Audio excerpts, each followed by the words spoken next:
Juneteenth. It's a holiday often called the Black 4th of July.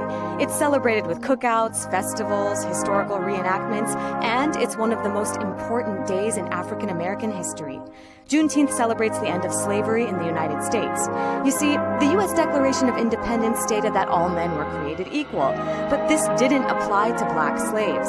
The move to end slavery didn't happen until Abraham Lincoln issued a law in 1863, almost 100 years later. But the news took more than 2 years to reach all parts of the country. The state of Texas was the last to find out. On June 19, 1865, 250,000 slaves were freed in Texas, marking independence for all Americans.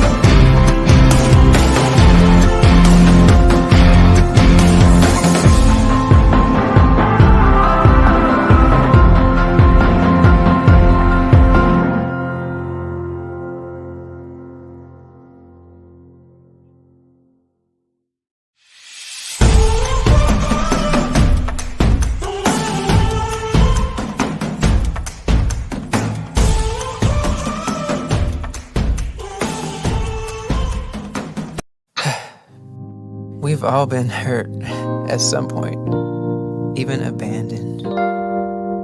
Many of us have done the hurting ourselves. We get to the point where we don't trust anyone, nor do we feel worthy of being loved by anyone. Then there's that one person who just doesn't give up on loving you. Their love is unconditional. Their love stays long enough for you to heal. And then they promise to never leave. That's love you can count on. God's love.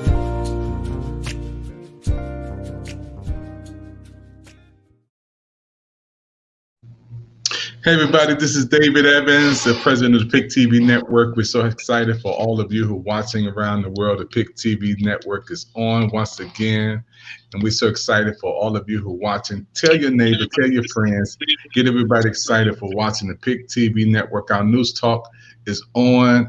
We want to also welcome all of our viewers around the world who's watching with us. Brazil, France, Argentina, Nicaragua, United States, Colombia, Mexico, Guatemala, United Kingdom, Germany, Panama, Ireland, Peru, Chile, Costa Rica, everywhere, all over the United States. The PIC TV Network is on. And those who are watching with us on YouTube, Facebook, Instagram, Twitter, wherever you're watching, we want to say hello. You can chat your information, and those who are watching on YouTube, chat it in. We'll see when you're coming in. We see the numbers increasing already.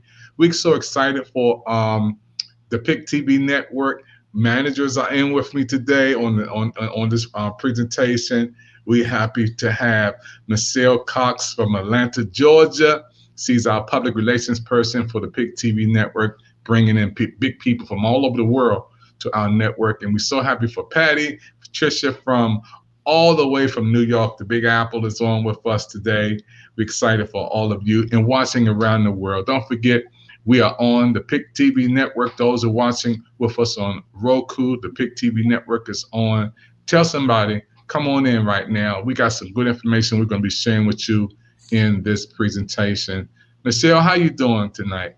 I'm doing absolutely fantastic. I'm very blessed. And how are you, Dr. Evans? I'm great.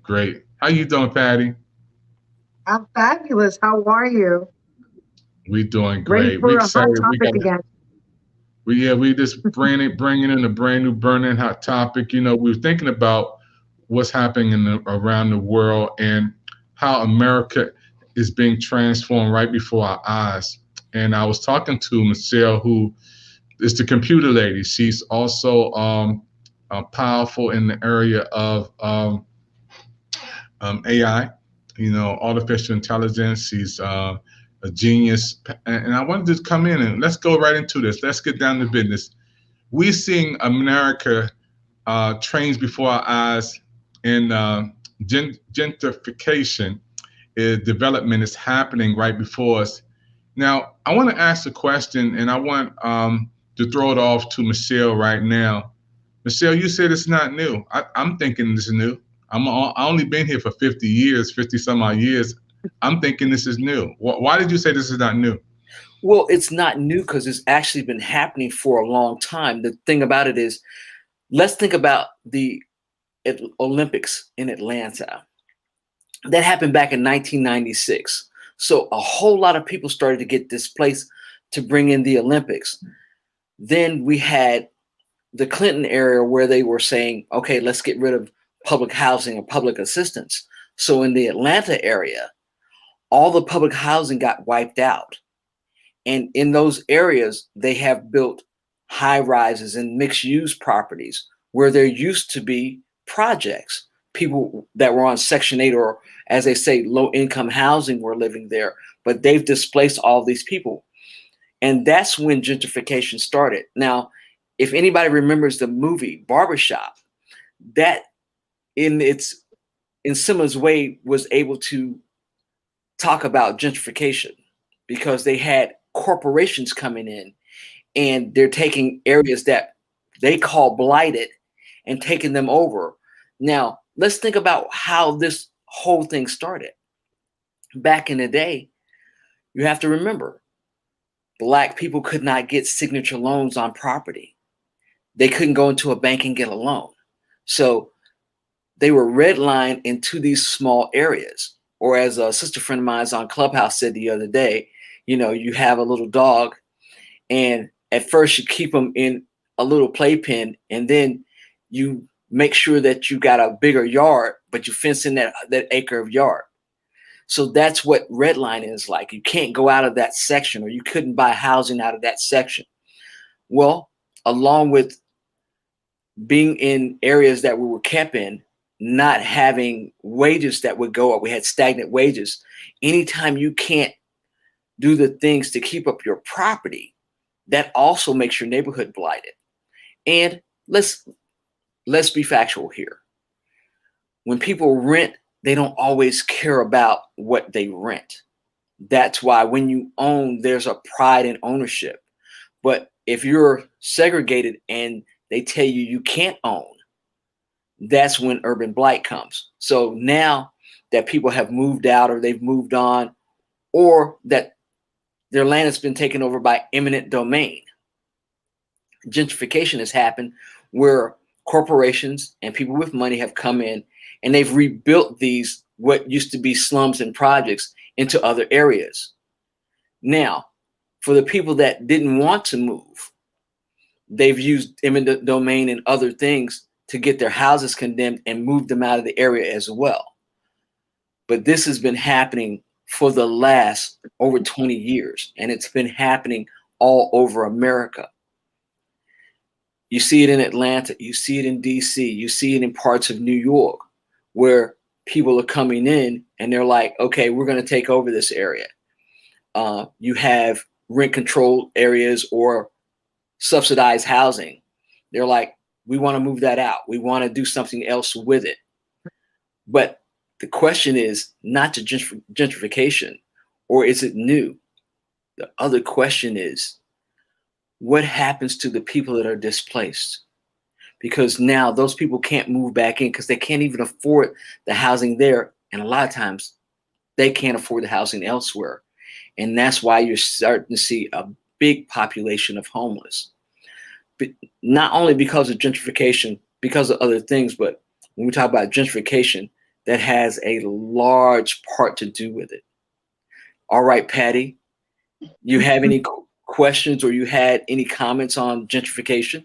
Well, the first thing that comes to mind is San Francisco, because we know that the homeless, it goes miles, it seems like, over there. And I think that was like one of the first places that was very noticeable across America, because this has been happening, but it's been kept under the radar. So unless you live in that area, you really don't know about it. But all of a sudden, Silicon Valley, all of a sudden it started to become more of an awareness. And there are, I did look this up, and there are the 5 top places in America.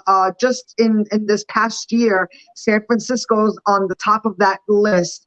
Then you got Denver, Colorado, you got Boston, you got Miami, Fort Lauderdale area, and you got New Orleans. Those made the top 5.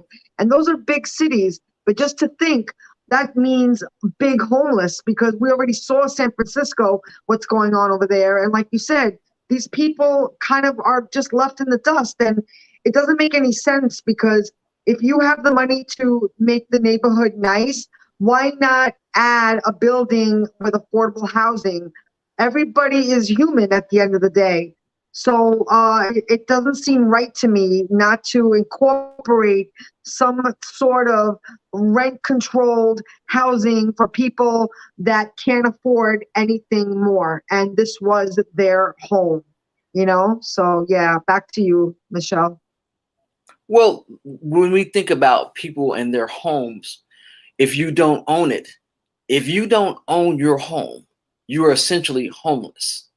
If you don't own your home, you're homeless. If you're renting, you're homeless, because anytime you're renting, someone else controls your standard of living.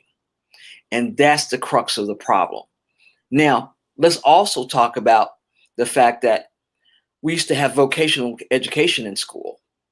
And having vocational education means we learned a lot of things like wood shop.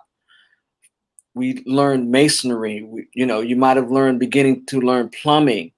All these trades and vocations they've taken out of schools. Well, these trades and vocations also help with home ownership. You need to know how to do a little plumbing. You need to know how to fix the sheetrock if it gets damaged. You need to know how to put up shutters. Just different things. Or even if you have to weatherproof your home. These are some basic things that people don't know. They don't know how to turn a screwdriver, or they don't know what a hammer is. You'd be surprised at the people that don't know tools. Absolutely. They can't change an outlet. So if you've got stagnant wages, you can't own a home, how can you keep up with home ownership? Owning a home means that home maintenance is required. And most people, if you look, especially Black people, do not have enough capital for a catastrophic disaster at their house. Get a water heater that busts. A few other things that can land them into where their home starts to be in disrepair. Dr. Evans, back to you. Yeah, everybody, this is a hot subject, topic. We're talking about America's transformation. Right before our eyes, we're seeing things happening, the pattern of gentrification, development. In Atlanta, Georgia, where Michelle Cox is tonight. I'm in Washington, D.C., and Patricia's in New York. I haven't been to Atlanta in 20 years. Last time I was down there, one of my friends was there, and he passed away, and it's been 20 years. I know that place is nowhere near what it looked like 20 years ago. Well, you probably wouldn't recognize it, especially if you hadn't been here since the Olympics. We have a new stadium, the Mercedes-Benz Stadium. There's Phillips Arena, which was Phillips, now at State Farm Arena, which used to be the Omni. The Federal Reserve building has even moved. It used to be on Mitchell Street. It's now on Peachtree. And then you have all this mixed use property. That's where you have your sports arenas, but you have these stores and complexes and play areas.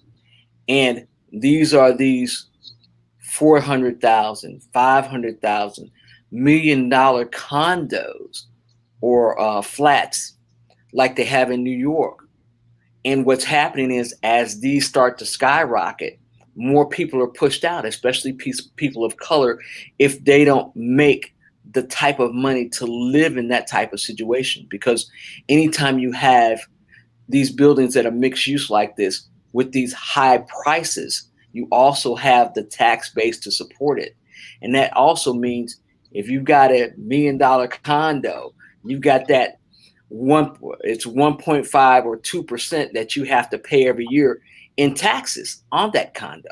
So it's not just that. So you not only have that payment, but you have to be able to pay the taxes. And that's not counting having to pay for parking depending on where you live. That's not always included in your condo. So there are other things in this. And so as they build up and everybody try to get to this New York or LA or whatever big city that they're trying to emulate, what they're doing is pushing people that have low or moderate incomes out of the city. And eventually, if we're not careful, they'll push them out of the Atlanta metro area and out of DC, period. And, people are starting to go further and further out, trying to be able to purchase land or trying to purchase their piece of the rock. But at the end of the day, if the wages don't match, then you're going to have more pockets of homelessness. Dr. Evans, back to you. Yeah, Patty, it's amazing. You in New York. I was there a couple of summers ago before COVID-19. There's a lot of people there. I like what you said about the homeless people and those big cities that you named. And is it really all about the money, Patty? When I think about people, and we just finished the topic on reconnecting the generation, full series, and when we're talking about this America transformation right before our eyes, where do the homeless go? Where do the low income go? It doesn't make sense that, like Michelle said, she has a great point. If you don't own something, right, you're not going to care for it the same way. You're just not. But it doesn't make sense to me that somehow they can't make buildings with maybe like an option to lease. Like if you show credentials that you only make a certain amount of money, and you could be you could have a great job with maybe a pension and, like just a good job, but just not enough to buy a home or an expensive condo. Like how could there not be something in play that people could have some sort of incentive to have some of their rent go towards ownership of some sort? I don't understand that. I mean, I know that some of the big buildings, my husband's in construction, in the construction world, and he works on these big buildings in Manhattan, and he's not the contractor of the building. He's just, he's a union worker, and he's an amazing contractor. And he tells me that the people that own the buildings and these buildings, I think one of the apartments is going for $150 million, right? Just to give you an example, okay? But the building themselves, the person who owns the entire building, they get a tax break for a lot of years if they make a couple of those apartments. I forget how much percentage. Maybe I don't want to give the wrong number, but let's just, for argument's sake, you say 10% of the apartments as a whole go to a Section 8 housing, and then everybody else. Okay, you see that's nice for the people who need it, right? But then but then the owners of these buildings are getting a huge tax break. So is it really fair? Why can't they just make it where they just make a building that people that can't afford those huge down payments, and make it like sort of like a lease and an incentive? It doesn't make sense. You can't tell me there's not a way to do it. I don't buy it. I don't buy it. Pardon the pun. Over to you, Michelle. I'm in agreement with you. I see Principal Jefferson just joined us. He's going to be coming in, and also Frey White just came in and joining us on this segment tonight. And I want to ask Michelle again. I always ask her the hard questions. Michelle, is it our fault? Is it our fault when I say African Americans? Because in 1981, when I came out of high school, DC was predominantly black. 14th Street, Georgia Avenue. I walked up and down to Howard University, Silver Spring, 13th Street. All was people. I can name everybody in my block: Miss Horag, Mr. Drummer, Mr. Draper, Mr. Brown. I can name everybody. So now I can't. But is it our fault, Michelle? Because I didn't go to the meetings. I didn't know any changes that was happening. I didn't know there was a 10, 20-year span for something to come in to redevelop the whole DC area, not just where I live in Northwest or where I grew up, the whole metroplex. Is it our fault, Michelle? Of course it's not our fault. Here's the deal. And we can't say fault. When they're having zoning meetings and they're having master plan meetings, a lot of people were kept out of it on purpose. It was devised that way. We weren't to be included. Unless you build your own cities, then you don't know the plan. Now, some of these plans have been going on for years. Some of them were in development stages. A lot of times when they have zoning meetings, they might put out a sign, but if you haven't been paying attention to, oh, we've got a zoning meeting coming up, or we're doing this, or we're planning this. And the other thing of it is, when you make menial wages, a lot of times when they're having meetings, you're working 2 and 3 jobs. So how are you supposed to have the time to take off to see what they're planning? Especially then, we didn't have the internet. We didn't have that where we knew about these plans. So if they're keeping or veiling information, how are you going to know? All right, Dr. Evans, back to you. But I'm saying, Michelle, and when we playing tennis for a minute, we voted for these same people. Jack Evans, we voted for the same councilman. We voted for these same people. So how in the world, Michelle, were we informed when we put these people in power to make the change? Because you think about when we put people in power, or we talk about voting. Back when I was growing up in the 60s, when we were voting when we got the right to vote in 1965, implemented in 66, 67. We still weren't included in the planning of properties and neighborhoods. Those properties that we were already in were redlined, and those redline communities were left, because we had to remember, when we started to get the right to vote, we started to vote in people that we thought that could represent us. But a lot of Black people still weren't on docket, still weren't in community meetings. You have more now, but you have to remember, we're only 13 to 15% of the population as African Americans. Now, let's talk about, when we talk about our other brothers, brown and brothers and sisters, Asians and other people of color, they were excluded as well. And so you have to think about the exclusionary measures that were taken. That's why when you say, is it our fault? Not all of it. Now, as we come today where we have our own neighborhoods, the other part of it is we have to learn to take care of the neighborhoods that we have. Even if as renters, we should care about what the property looks like. We should be informing the landlord or the landlady, hey, this needs improvements. And of course, you do have some landlords or landladies that don't care. They don't make the improvements. But again, until you're doing those things to have your own home, you're essentially at the mercy of someone else. All right, Dr. Evans, back to you. Wow. Patty, Do you feel the same way that Michelle feels about that? Do you feel any, when you hear about Michelle talking about this? Yeah, it's like, hello, we didn't get the memo. And again, there's nothing wrong with like, and you know what? There's nothing wrong with making the neighborhood put a brand new mall and a new supermarket.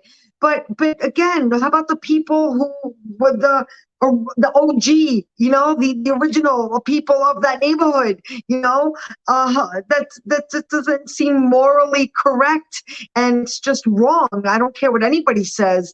Again, let's give them options. It's ridiculous. There's no excuse for me in my book. And again, these are big cities. And another thing about people having to like go to other locations. Like, I'm from New York. Like, if you send me to Kentucky, I wouldn't know what to do there. And I'm sure it's a beautiful place, but I don't know about farming. Like every place that you're good at what you do because of the environment that you grew up in. Like a horse knows how to be a horse, and a cat knows how to be a cat. Well, same thing. I mean, I know people relocate and try new things in the world, but you just can't uproot people either. It's just wrong, and yeah, that's how I feel about it. Back to you, Michelle. Well, let's think about some other things when we talk about gentrification and we talk about neighborhoods. Mm-hmm. Without ownership, neighborhoods decline. The other part of it is, are people being pushed out? Of course they're being pushed out, because you got to remember, we think capitalism was supposed to be this whole equalizer where people could pull themselves up by their bootstraps. Well, if you don't have any boots, you don't have any straps to pull up. So the other part of that is making sure that now we start to create alliances to do better, and we can do these things. But as they've moved us from downtown and out of town, we have people that are building neighborhoods of color, neighborhoods that are inclusive. The question is, are our wages going to be bought up for people that have lower moderate income in order for them to achieve the American dream? Because as you well know, I'm an entrepreneur, but is everybody suited for the life of entrepreneurship? Because just think of this. Your average teacher cannot afford a home. And these are the wonderful people that take our kids in every day and teach them and get them ready for life. And they can't afford a home here in America. I want you to think about that. This is big. Those who want right that's a now. hard one. Yeah, this is a major topic we're talking about. America's transformation. You're watching the PIC TV network on News Talk. We're coming all the way from Atlanta, Georgia, with Michelle Cox, the public relations person from the PIC TV network, and all the way from New York. We have Patricia on. She's our referral manager there. We have Mr. Elliott. He's a principal in Baltimore. He's going to be on our next segment. I'm going to come back. We're going to come back right after this commercial. Don't touch that dial. You're watching the PIC TV network, and we got a hot topic that we're sharing with you. Tell somebody to turn us in right now, turn on us, and send some chats in. You can chat in right now. If you're watching on YouTube, we see your chats coming in. Thank you for watching with us from all over. We're going to take this commercial break, and we're going to be right back with some more information that you're going to like and enjoy after this.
Hey, everybody, you're watching the Pick TV Network. Hey, thank you, Linda. We see you chatting in, Linda. Don't forget to go to the YouTube, Dr. David Evans Media Nation, and you can put in your comments on your chats and our YouTube. We love to hear your chats so we can post them up. We're so happy for all of you who are watching right now. And we're excited about this topic that we're talking about tonight, America's transformation. I know right before our eyes, we're seeing things that we have never saw before, America's transformation taking place.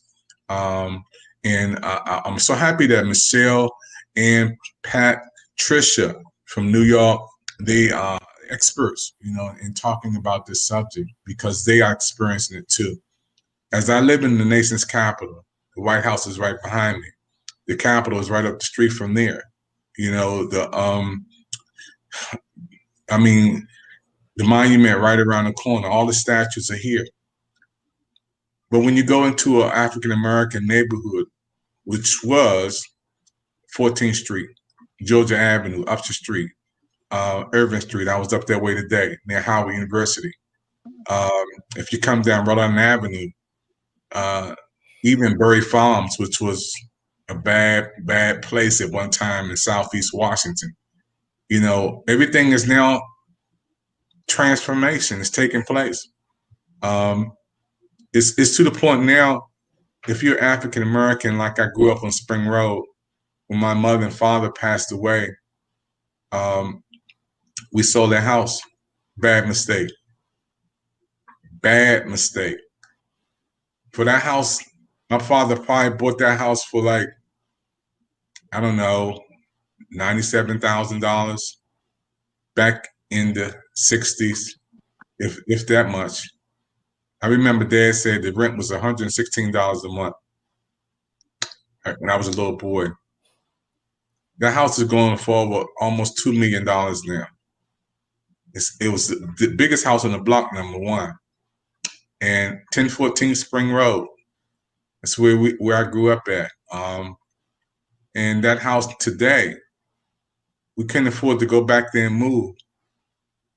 And I want to talk and bring Michelle back in. Michelle, that's sad. That's sad, Michelle, that my mother and father struggled with 9 kids and I'm the baby boy. And when we sold their house when they passed away, we can't even afford to buy it back now. Come on, Michelle, talk to us. Well, gentrification is not just a problem in the United States. This is a worldwide phenomenon. Did you know the phrase was coined back in 1964 because it was happening in London, where in London they were moving lower class and middle class people out into the suburbs for people that were wealthy to take over into the cities. So this is not a new thing, and it's a worldwide phenomenon. The thing about it is we're paying attention because as more people get displaced and as more homelessness comes about, we know we have in our means a way to get rid of this problem. Now, gentrification can work both ways. It could be for good. It could be for bad. The thing about it is greed was the thing that killed Rome and other societies. And greed will kill us today if people don't realize that while there's good to capitalism and we expect them to be good citizens, a lot of corporations are not. All right, Dr. Evans, back to you. Wow. Patty, as you see the New York transformation, you're looking at the same problem we're looking at or the same development. As you live in New York, you're there now. You see the big cranes coming up. You see the skyscrapers and the big, buildings coming up. Even 9/11, you're right in that area and seeing everything. They skyrocket coming right back. Yep. There's so much transformation and changing coming right before our eyes. But where do the poor people go? Where do the people who going through their crisis go? What do they do?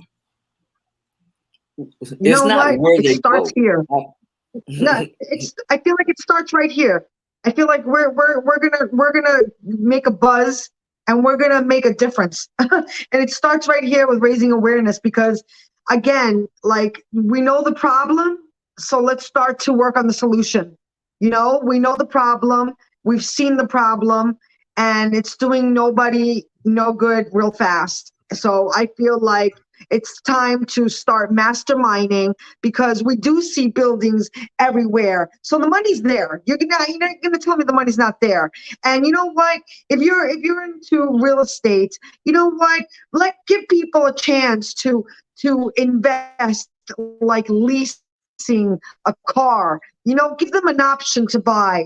You know, let's just make everybody affordable housing. Give me a break. I don't see what the problem is. I just don't understand.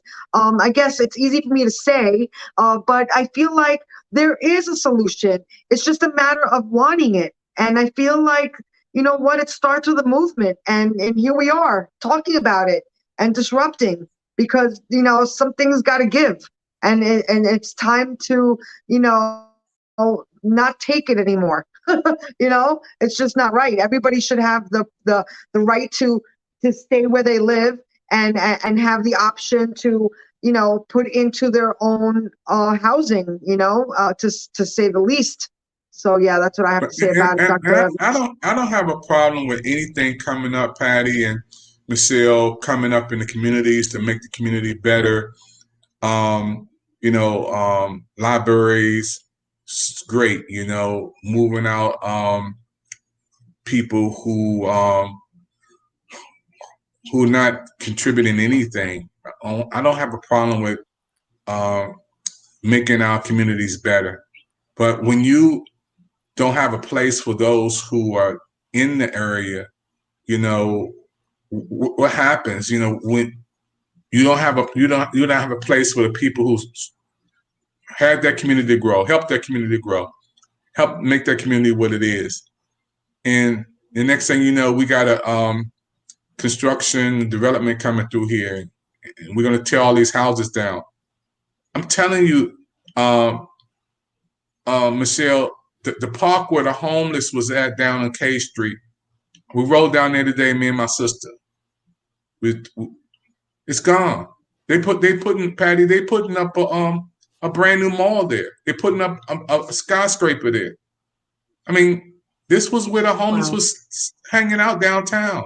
It's gone now. Michelle come on, Michelle, talk to us. Well, when you think about corporations or think about the care for the people that were there, again, this goes back to corporate greed. Is every corporation greedy? No, not saying that. I'm saying that when you talk about moving people out or displacing people, people are putting profits over people instead of looking at everybody's worth. Now, how about a program to, number one, help get people off the street, teach them a trade in the building trades, let them help build a skyscraper, and then them be able to buy a piece of that property in that building. Of course it can be done. The question is are profits more important than displacing people? And after a while, do we get so used to it that we forget that they're people and we look over them? Those are the things that we have to think about. Now, when we talk about, we were supposed to have dollars from the government, several programs talking about urban renewal, and these tax breaks. But a lot of times you see that a lot of minority contractors were left out of this. A lot of minorities were left out of this. But every time we talk about it, and we can talk, and even when we push the issue, we'll give you a few crumbs for you to shut up. But do they help the process in the whole? A lot of times, no. And that's when we have to start, number one, taking folks to task. Because absolute power corrupts absolutely.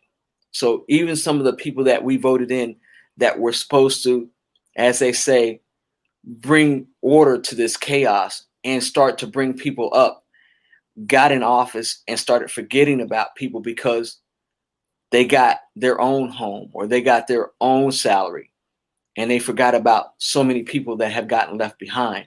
And we have people that are left behind from every sector: African American, Mexican, Latin, Latinx, white, other immigrants that are in these poor pockets or moved out. And you'd be surprised. People have to go back and do what we used to do. That is home share. That is, as a family, you get a property, everybody build a property up, and then you help someone else get a property, help someone else get a property. We'll have to go back to that in order to start to raise each other up.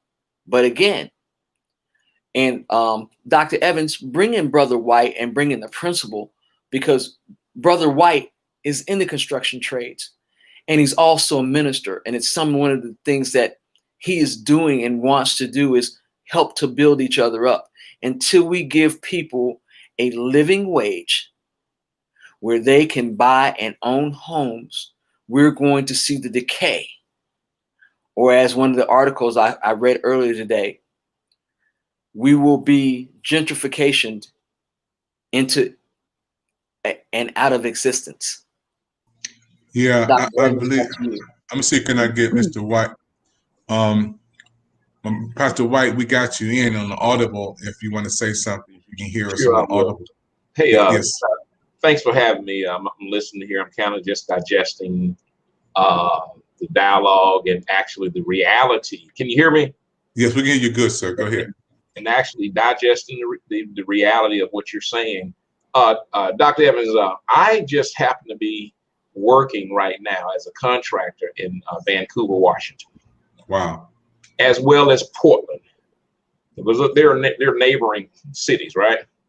Now, they still predominantly they are a predominantly white society here, but there is a form of gentrification happening here as well.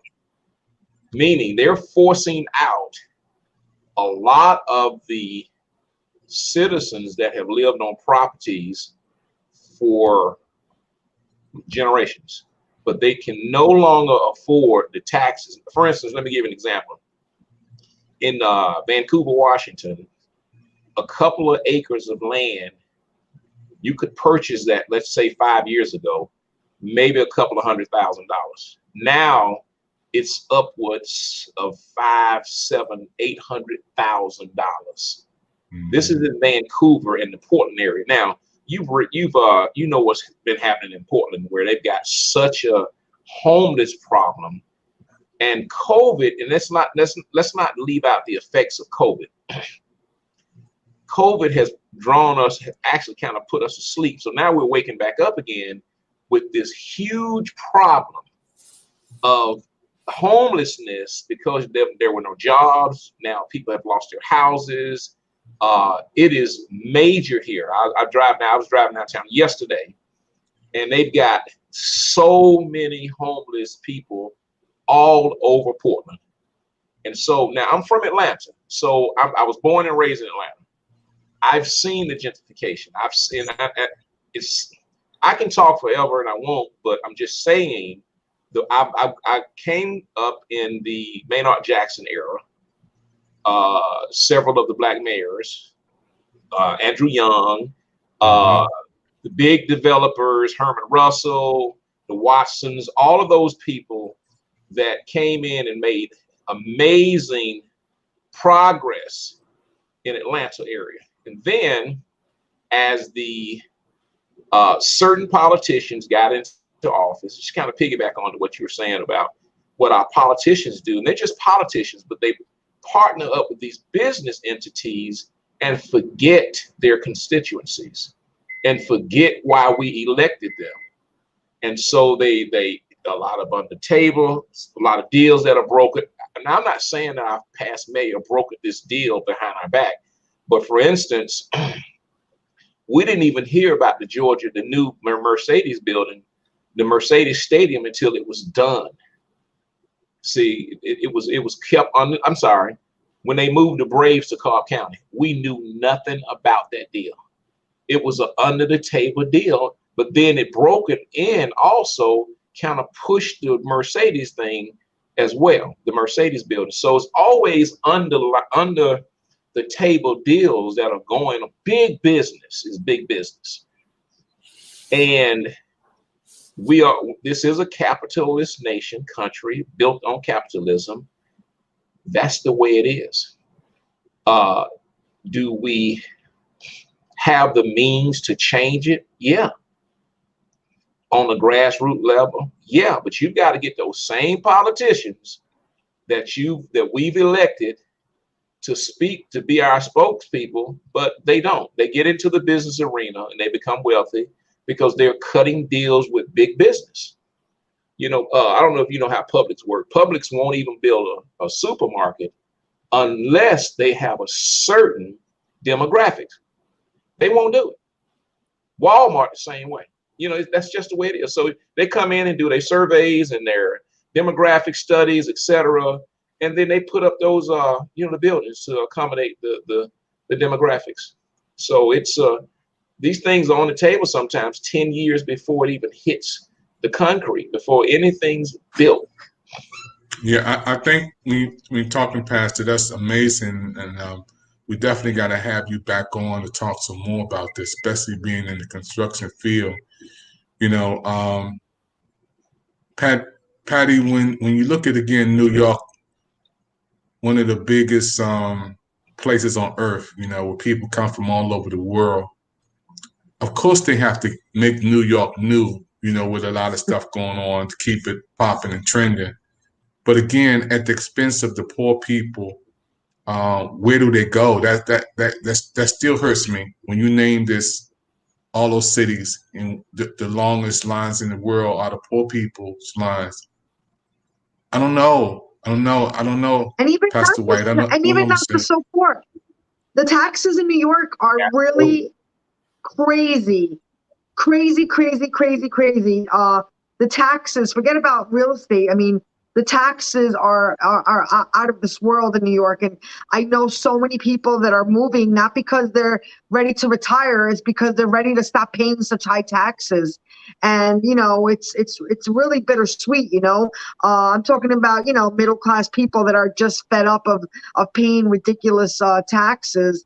But going back to the gentrification, again, if you give people a chance, like you mentioned, Dr. Evans, yes, some people we don't want in our neighborhoods, right? But why are they like that? It's a mindset. Maybe just generation after generation, they've been told you're never going to own this and you're never going to have that.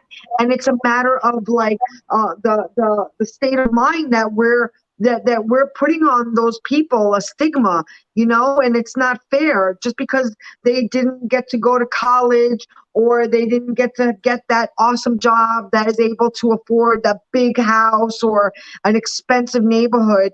Now we're displacing them. It's not fair that we give a stigma like that. Maybe some of these people would do better for their community if we gave them a different mindset, like, hey, listen, you have an opportunity to your rent, part of it will go towards ownership, almost like a business is, in a sense. I'm thinking like, you have a stock in the company. Like you can't tell me there's not a solution to this. I'm sorry, again, I don't buy it. I'm just going to keep on that. And I'm over to you, Dr. Evans. Yeah, there is. There's positive people, and I believe that there's more good people than bad people. I believe that, we are here on this PIC TV network, news talk around the world to make a change, to make an impact.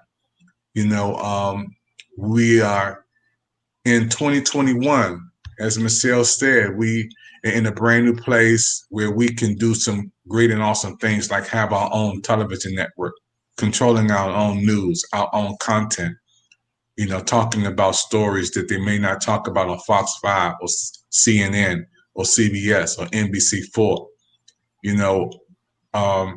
When I look at the situation that we're in today, when I was young, growing up in Northwest Washington, I always wanted to move out to the suburbs. I wanted to get a nice house, nice car. I was 17 years old. because that's what I saw.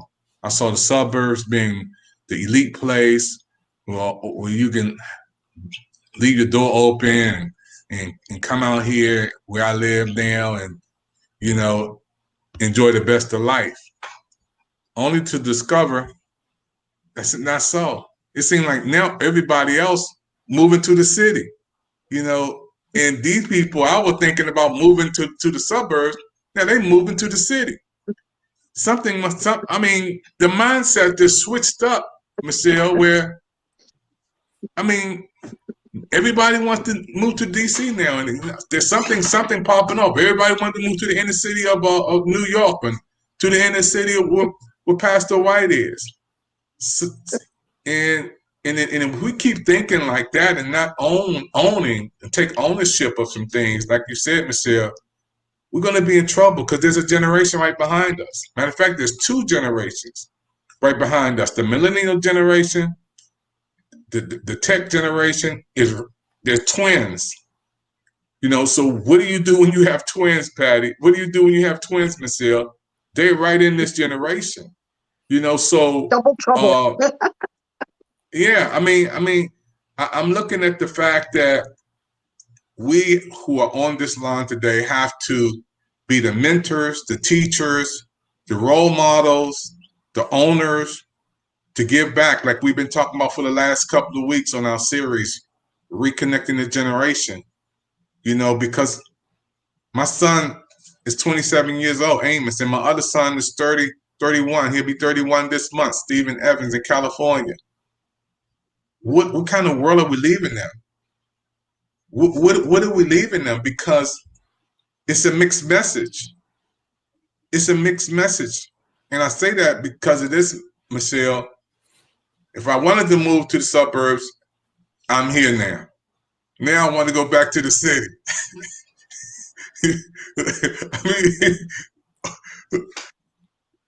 Come on, Michelle, talk to us. Well, think about the city and think about city life. City life, where the way that they're developing right now is they're developing for millennials and the Gen Xers, because that is that fast pace and everything is there together. But we have to talk about white flight. You see, I grew up on what they call Red Line, and my best friend, he owns a cab company. And so we used to take the cabs back in the day. We had our own black cab company. And you could hear in the car, I got a pickup on Red Line. And I asked him one day, why do they call that Red Line? And he explained redlining to me. And the process of redlining is that means that black families were prohibited from buying in white neighborhoods. They were in covenants. They were in deeds. And this was law. And then once black people could start to buy houses out in the suburbs, the more we go out, the further white people go out.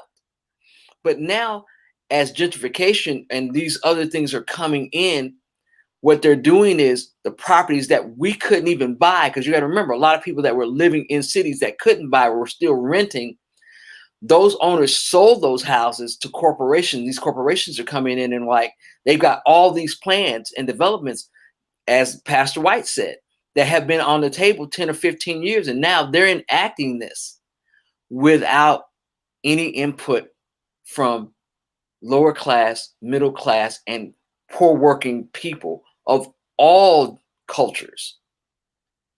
And so anytime you have that, and it's not that people aren't moving out the suburbs. There are people that don't want to live in the city, but there are people that are stuck with nowhere to go at all. And that's what we really have to think about. Dr. Evans, back to you. That's big. Stuck with nowhere to go. There's a homeless shelter in DC. I've been there. And I took my sons down there so they can get a feel of those who may be lost and forgotten. We give away 300 or 400 things of bologna and cheese. I used to have my kids to go, especially when they were in young adults, teenage years, Amos and Stephen, get in the truck and wake up like 9 o'clock in the morning and pack 300 things of bologna and cheese and bread and crackers and put them in bags and boxes. And homeless people jump and get it real fast when we get there. And that need is so great now. It's so great in the midst of COVID-19. There's people who are still trying to fight for their life. And as Patty was saying, everybody's going through something. And then you think about the people who are struggling about paying their rent, you know, losing their job in the midst of COVID-19. This is real situations. The governor, Hogan, he had went and tried to get everybody back on pace. He did a wonderful job doing that. I want to salute him and his staff. But he wanted to end the unemployment. And the court said, no, these people still need it. Let's still keep helping them. And I know how that feels, because that's somebody's meal on the table. The kids are going back to school. You know, there's a lot of people still struggling. And when a big development comes into the town, as Pastor White was saying, all they see is green. They don't see the team. They see a number. The National Harbor where I live at, you need to Google that. You got the MGM, $1 million investors came together to build that. You got the Gaylord, $1 million investors came to build that. You have the Hilton Hotel. You have Marriott. They came together to build all these beautiful places, and it is beautiful. But what about the homeless? What about those who lost and misfortunate things happen in their lives that they don't have funds to do what they need to do to be able to live a comfortable life? There's a lot of people who are going through right now. And I'm happy that we are throwing out a lifeline and talking about this subject, because transformation is happening right before our eyes. It's here. Every day we get up, they're building more. They're building in my community. They're building in your community. They're building downtown. And when I go downtown, Michelle, to U Street, when I was growing up, Pastor White and Patty, you couldn't go down U Street because at nighttime, around the 60s, it got burnt up. The Martin Luther King riots in the 70s and 80s. It was so terrible down there. You couldn't walk down there, and you knew you were going to get robbed at 12 o'clock because U Street was just not a place to go to. But today, it looks like a Manhattan. Thousands and thousands of people. The later it gets, Michelle, the more people come out. In little places that was closed, Ben's Chili Bowls and other places, they open. The whole street looks like it's Las Vegas. And the majority of the people out down there are Caucasian on both sides of the street. You can't even walk down the street. There's so many people from blocks and blocks and blocks and blocks and blocks. Michelle, is that a form of gentrification? That is gentrification. Gentrification is when you have it, people coming in, they are flipping properties for total gain. But it's also described as the displacement of those that are marginalized. That means they're poor of any ethnicity. And they're poor, middle class, or working poor, and they cannot afford to stay where these places have been elevated, and so they're moved out. You'd be surprised. We have right here in the neighborhood I'm in, because I'm not in Atlanta proper. I live out in Bethlehem, Georgia. But there's been a war to keep this whole development out of here. But they lost it because this right here where I'm at, this pocket, now they're building several shopping centers and some mixed-use properties, and they're bringing in what they really didn't want was low-income housing. They fought it because they're like the NIMBY, not in my backyard. But at the end of the day, the same people that say not in my backyard will walk over the homeless instead of looking for ways to lift them up. So we all are part of the problem, but we can all be part of the solution. Dr. Evans, bring Frey White and Mr. Mike Gwynn up if he's still here, so they can also talk on this, because Mike Gwynn is in the DFW, Dallas-Fort Worth area, and he has a lot of information. And I know Frey, being from Atlanta, I've known Frey for some time. They have a lot of information that a lot of people don't really realize when it comes to development and what we're doing today and what people are doing today. Frey White, go ahead. You have to unmute, Frey. If you're on, you can unmute. We can hear your audibly. Can you hear me now? Yeah, we can hear you good, sir. Go ahead. Okay. Let me turn my. I'm staying in a hotel, so that's okay. He's coming back.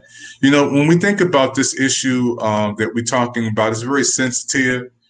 America's transformation. When I go to every city, we see it going on from New York to Texas to Atlanta. You know, but it seems to be taking place in the lower income areas. You know, Michelle, you had a definition of it. You had played that before we started this segment. Mr. White is on with us now. Okay, hey, Mr. White, how you doing, sir? How you doing? Good. Listen, I'm in a hotel, so I'm good. Vancouver. Hey, man, come on, brother, talk to us tonight. I appreciate the invite. Let me. You know, I grew up in Atlanta. I started a business in 1984, so I came through the era of Maynard Jackson with the mentor protege program, the set asides, etc., that were necessary. And you did mention mentoring earlier, and I've employed a lot of people, but also trained a lot of people. And where we are right now, we got to get back to the each one teach one. I mean, deliberately, intentionally reaching back and bringing somebody up. Now that's a tall tale, because once you initiate that, you really can't let them go until they're trained enough to where they can, you know, function on their own. And having had employed a lot of green people just from the street, be it homeless, incarcerated, etc., and I would bring them into the business. I was running a telecom business at the time, so we would bring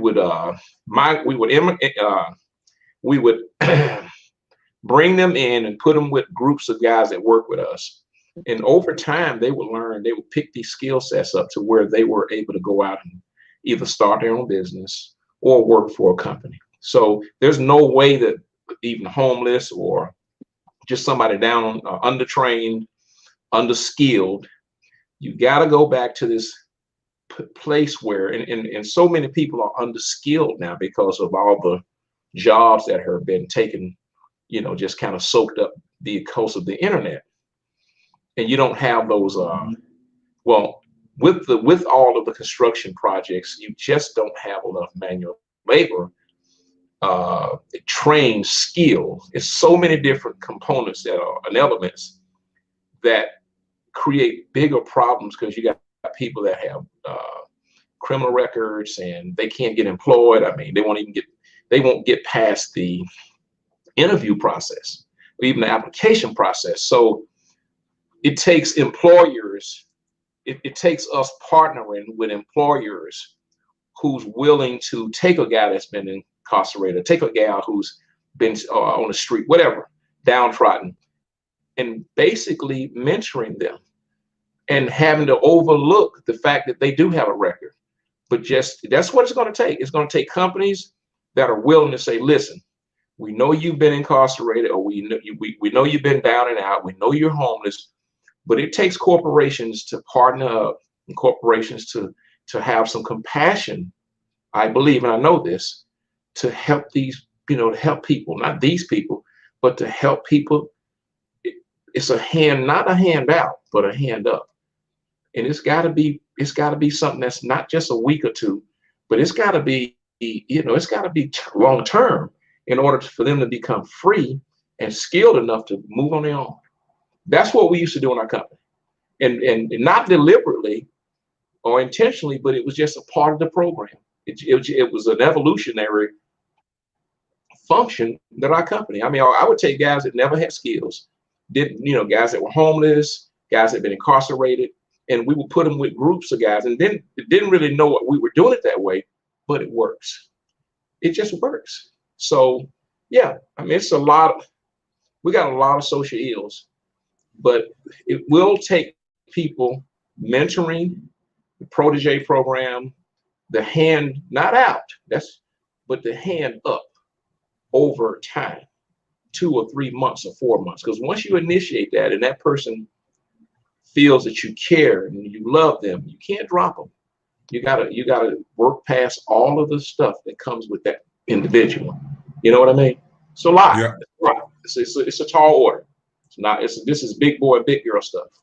Yeah, I appreciate that, man. I love the information you're sharing with us tonight. It's so awesome. It's so real, and I thank you, Michelle, for bringing the white in.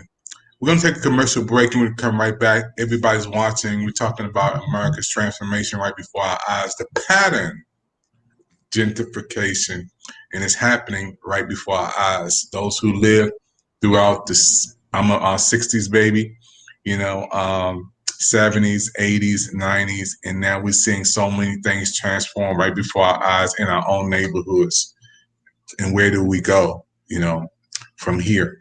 We're going to come right back right after this commercial with some more information just for you. Stay tuned.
Hey everybody watching the PIC TV network, our news talk all over the world. I want to thank you for your time, especially those who watch with us from all over the world.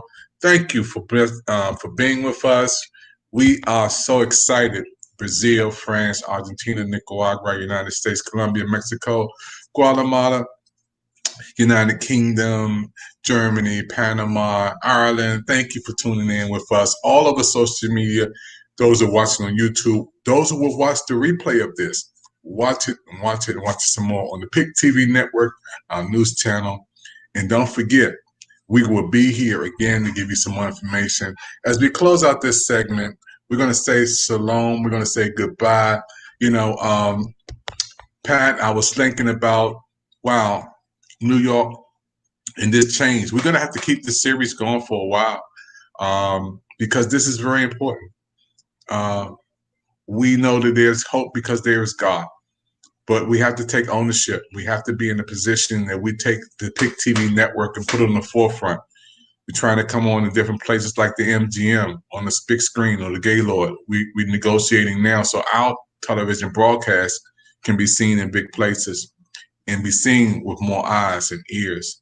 It's going to take shows like this that people want to sponsor to help us to get it out there. Pat, any closing words you want to say? I would love to. I'm gonna go on social and I'm gonna think of a poll because I want to hear some feedback on solutions. Just to start off, just for fun. Just a random poll, maybe with a couple of either options that I'll come up with myself and people could pick, or I'll see how it goes. But I feel like there has to be a solution, and that's that. Yeah. Michelle, are we in trouble, Michelle? Are we in trouble as we go forth? I'm an African-American young man. I'm old, middle-aged man anyway. Where do we go? My parents slaved, worked hard. My mother and father worked hard for us to be where we are today, and their house is gone. I don't have a home to go back to in D.C. because we sold it. That house is millions and millions of dollars now. Where do we go from here, Michelle? Well, that you posed that question, and it was one of the same questions that Dr. Martin Luther King posed. Community or chaos? Where do we go from here? Where we go from here is now that we are having a reckoning of our moral compass and our spirit, we know that we have to do everything we can do to make sure that we are the bellwether to tell people we need to, as Pastor Frey White says, we need to do uplift. And we need to make sure that people are not left behind. But the only way to do that is start to develop our own programs. Now, as Blacks have gotten more wealth and as our allies, brown people, Asian people, and poor whites, we all need to work together to uplift each other. We're going to be the moral fabric that brings America back from the divide, but we can't do it without each other. And so now is the time to pool our resources, start to buy land and these things, and teach each other the necessary skills that we'll need to rebuild and redevelop neighborhoods that are characteristics of us as people that, number one, respect each other and love God. That's my 2 cents, Dr. Evans. Pat, always a blessing to have you on. Yeah, and we're going to close out this segment. We need to go to the meetings. We need to tell our young people to attend the meetings. We need to go ourselves. We need to find out what's happening in the next 5 to 10 years in our communities, in our development, and be a part of it. With the internet, we got more resources right there enough on this phone than we ever had in the history of the world. We can find information on this. So sometimes we have to get off of Twitter and Instagram or YouTube, or texting or Clubhouse, and get information on what's happening in the community with development in the meeting. And we can attend that meeting, and we can run for offices in that meeting. I think this is the change that we're going to need to be in a position of power, just like we are with the PIC TV network. This is our network and your network. Where we coming on, where we can tell our news our way. Nobody have to cut us off because we own the buttons on this side of the bridge. And this is why it's so important, as Michelle said, we want to have ownership. We don't want to be at the mercy of somebody else asking them, can we stay or can we go? We want to have the authority and the power to say, I own this. We own this. So when we come together and share our information, our resources, and doing like we're doing tonight, we're planting seeds, not only for us, but for the next generation. This is David Evans from the nation's capital. Hey, keep faith alive. We'll see you next time, everybody. God bless you and stay safe.